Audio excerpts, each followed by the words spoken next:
நாகப்பட்டினம் மாவட்டம் நாகூர் அடுத்த பனங்குடியில் மத்திய அரசின் பொதுத்துறை நிறுவனமான சிபிசிஎல் நிறுவன சுத்திகரிப்பு ஆலை செயல்பட்டு வந்தது. இந்த நிலையில் ரூபாய் 31,500 கோடி மதிப்பில் ஆலை விரிவாக்க பணிகள் தொடங்க உள்ளதால் இதற்காக 620 ஏக்கர் விவசாய நிலம் பனங்குடி, கோபுராஜபுரம், முட்டம், நரிமணம் ஆகிய பகுதிகளில் இருந்து கையகப்படுத்தப்பட்டுள்ளது. கையகப்படுத்திய நிலத்திற்கு ஆர்ஆர்ஆர் மறுவாழ்வு மற்றும் மீள்குடியமர்வு இழப்பீடு தொகை உரிய இழப்பீடு வழங்காமல் சிபிசிஎல் நிறுவனம் காலம் தாழ்த்தி வருவதால் பாதிக்கப்பட்ட நில உரிமையாளர்கள், சாகுபடிதாரர்கள், விவசாயிகள், விவசாய கூலி தொழிலாளர்கள் தொடர் போராட்டத்தில் ஈடுபட்டு வருகின்றனர். இந்த நிலையில் நிலத்தை கையகப்படுத்தி இதுவரை விரிவாக்க பணிகளை தொடங்காத சிபிசிஎல் நிறுவனத்தை கண்டித்தும், இளைஞர்களுக்கு வேலைவாய்ப்பு வழங்க வலியுறுத்தியும், உண்மையான கூலி விவசாயிகளை கணக்கிட்டு மறுவாழ்வு மற்றும் மீள்குடியமர்வு இழப்பீடு தொகையை வழங்க வலியுறுத்தி 3 ஊராட்சிகள், பொதுமக்கள், விவசாயிகள் தர்ணா போராட்டத்தில் ஈடுபட்டனர். எனவே மறுவாழ்வு மற்றும் மீள்குடியமர்வு இழப்பீடு தொகையை உண்மையான விவசாயிகளை கண்டறிந்து வெளிப்படையான ஆய்வு செய்து கூலி விவசாயிகளுக்கு முழுமையாக இழப்பீடு தொகை கிடைக்க தமிழக அரசு நடவடிக்கை எடுக்க வேண்டும் என பாதிக்கப்பட்ட விவசாயிகள் கோரிக்கை விடுத்துள்ளனர். மத்திய அரசின் பொதுத்துறை நிறுவனமான பனங்குடி சிபிசிஎல் நிறுவனத்தின் எதிரில் பந்தல் அமைத்து 500க்கும் மேற்பட்ட பொதுமக்கள் தர்ணா போராட்டத்தில் ஈடுபட்டு வருவதால் அங்கு பலத்த போலீஸ் பாதுகாப்பு போடப்பட்டுள்ளது. மாவட்ட ஆட்சியரை பார்க்க முடியாது நாங்கள் அப்படின்னு சொல்கிறாங்க. நாங்கள் பேச்சுவார்த்தை கூப்பிட்டு மாவட்ட ஆட்சியர் பேச்சுவார்த்தை நடக்குன்னு சொன்னால் இங்கே வந்து மாவட்ட ஆட்சியர் இல்லை, மாவட்ட ஆட்சியர் வந்து நான் ஆரம்ப கமிட்டி பேசணும் டிஆர்ஓ சொல்கிறாங்க. அதனால் நாங்கள் வெளியில் போகிறோம்.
எங்களுக்கு இப்போ மாவட்ட நிர்வாகத்திலிருந்து எங்களை அழைத்து பேசி எங்களுக்கு உரிய நடவடிக்கை எடுக்கிறோன்னு சொல்லி உறுதி கொடுத்தாங்கன்னா அது உங்கள் டயத்தை கேட்டு நாங்கள் அவங்களுக்கு ஒத்துழைப்பு கொடுப்போம். அதே நேரத்தில் அவங்க உறுதி கொடுக்கல அப்படின்னா அந்த போராட்டமானது மேலும் தீவிரமடைந்து உண்ணாவிரத போராட்டமாகவோ மேலும் பல அமைப்புகளை கூப்பிட்டோ நாங்கள் இதுக்கு பல அமைப்புகளை நாங்கள் கூப்பிட்ற மாதிரி ஒரு சூழ்நிலை உருவாகிட்டு இருக்கு. அதுக்கு மாவட்ட நிர்வாகம் எங்களை அழைத்து பேசி இதுக்கான முடிவை அவங்க தான் சொல்லணும். அதுக்கு நீங்கள் இந்த ஊடக நண்பர்கள் அந்த செய்தியை நீங்கள் போட்டால் தான் எங்களுக்கு அது தெரியும்.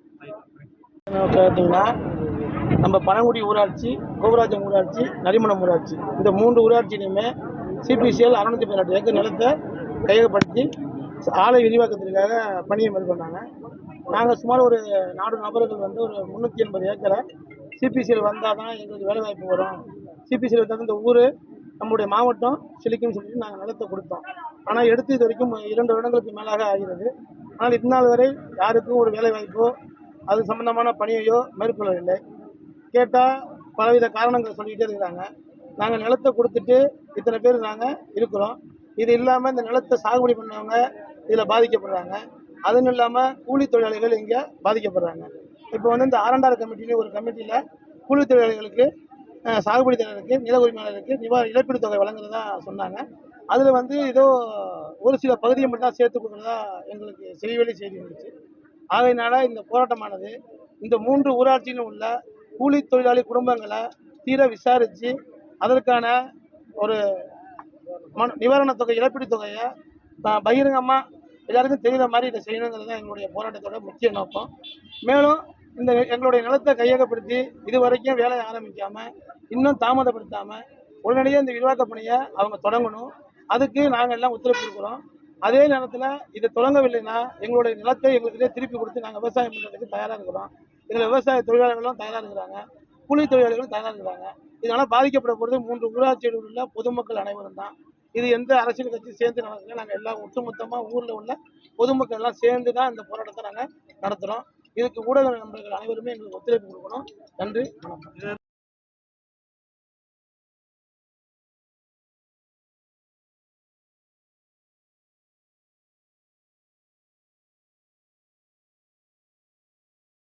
கண்டன உரையாற்றுவதற்கு நன்றி தெரிவிக்கிறேன். அடுத்தபடியாக அண்ணன் ராஜ்குமார் அவர்கள் உரையாற்ற இருக்கிறார்.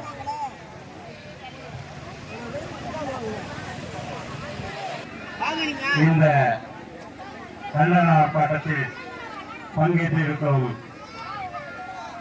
அனைத்து ஊராட்சி பழங்குடி, முட்டம், சோபராஜபுரம், நரிமணம் ஊராட்சியினுடைய அனைத்து விவசாய கூலி தொழிலாளி மற்றும் குடியிருப்போர் அனைவருக்கும் நிறுவனம் நிலையெடுப்பு செய்யக்கூடாது, செய்ய வேண்டாம் என்று ஆரம்பிக்கப்பட்டதல்ல. சிபிசிஎல் நிறுவனமானது தொடர்ந்து இந்த பகுதியில் ஒரு பகுதியினருக்கு அடுப்பு மற்றும் லெட்டின் இது போன்ற வசதிகள் செய்து ஒரு பகுதியிலே சுத்தமாக புறக்கணித்து இந்த ஓடைமேடு, காரைமேடு, ஏரிமேடு, மேலவாஞ்சூர் பஞ்சாயத்து ஒரு பஞ்சாயத்தில் ஒரு பிரசிடென்டுடைய பரிந்துரை கூட ஏற்கப்படாமல் தன்னிச்சையான ஏதேச்சை அதிகாரத்துடன் செயல்படுவதனால் ஏற்படுகின்ற அதிகார துஷ்பிரயோகத்தினால் ஏற்படுகின்ற இந்த கண்டன ஆர்ப்பாட்டம் என்பதை முதற்கண் என்ன செய்கிறார்கள் என்பது தெரியாமல் இருக்காது. ஆனால் எங்களுக்கான ஒரு கோரிக்கை, இதை நீங்கள் விரிவாக கையாளர்கள் இவர்களுக்கெல்லாம் இவர்கள் தான் சரி என்ற இந்த உரிமையை நாங்கள் கேட்க போனோம். ஆதலால் நீங்கள் விரிவாக்கம் செய்வதற்கு முன்னால் இங்கே இருக்கக்கூடிய ஜெனரல் மேனேஜர் அல்லாமல் இந்த நிர்வாகத்தில் இருக்கக்கூடிய மத்திய டெல்லி சென்னையிலே இருக்கக்கூடிய எம்பி அவர்கள், அதாவது மேனேஜிங் டைரக்டர் அவர்கள் உடனடியாக இங்கே வருகை தந்து எங்களது கோரிக்கைகள் எல்லாம் ஏற்று கையகப்படுத்தப்பட்ட ஒரு இடம்தான் என்று சொல்லி நீங்கள் எங்களுக்கு உத்தரவாதம் கொடுக்கின்றார். இத்தனை நபர்களை தான் வேலைக்கு அமர்த்துவேன் என்று சொல்கின்றார். பாக்கி நபர்களை நான் அமர்த்துவேன் என்று சொல்கின்றார். வெளி மாநிலத்தில் இருக்கக்கூடிய நபர்களை இங்கே உழைக்க வேண்டும். இது என்ன நியாயம்? இது என்னுடைய நிலத்தை நீ எடுத்துவிட்டு, என்னுடைய விவசாய நிலத்தை நீ எடுத்துவிட்டு இங்கே இருக்கக்கூடிய ஒரு வருகிறீர்கள் என்று கேட்கின்றார். காரணம், உங்கள் பகுதியில் ஒரு சிபிசிஎல் நிறுவனம் என்கின்ற ஒரு தொழிற்சாலை இருக்கின்றது. அந்த தொழிற்சாலையை பணிபுரியும் சொன்னால் அதற்கான திருத்த மசோதாவை திருத்தி அதற்கான ஆணையங்களை வாங்க வேண்டும் வேண்டும் எங்களிடம். நாங்கள் எல்லாம் படிப்பறிவு இல்லாதவர்கள். ஏன் என்று சொன்னால் சட்டப்பேரவையில் நிறைவேற்றப்பட்ட தீர்மானம் அப்படி நாகை மாவட்டத்தை பாதுகாக்கப்பட்ட ஒரு வேணுமென்றதாக அறிவித்து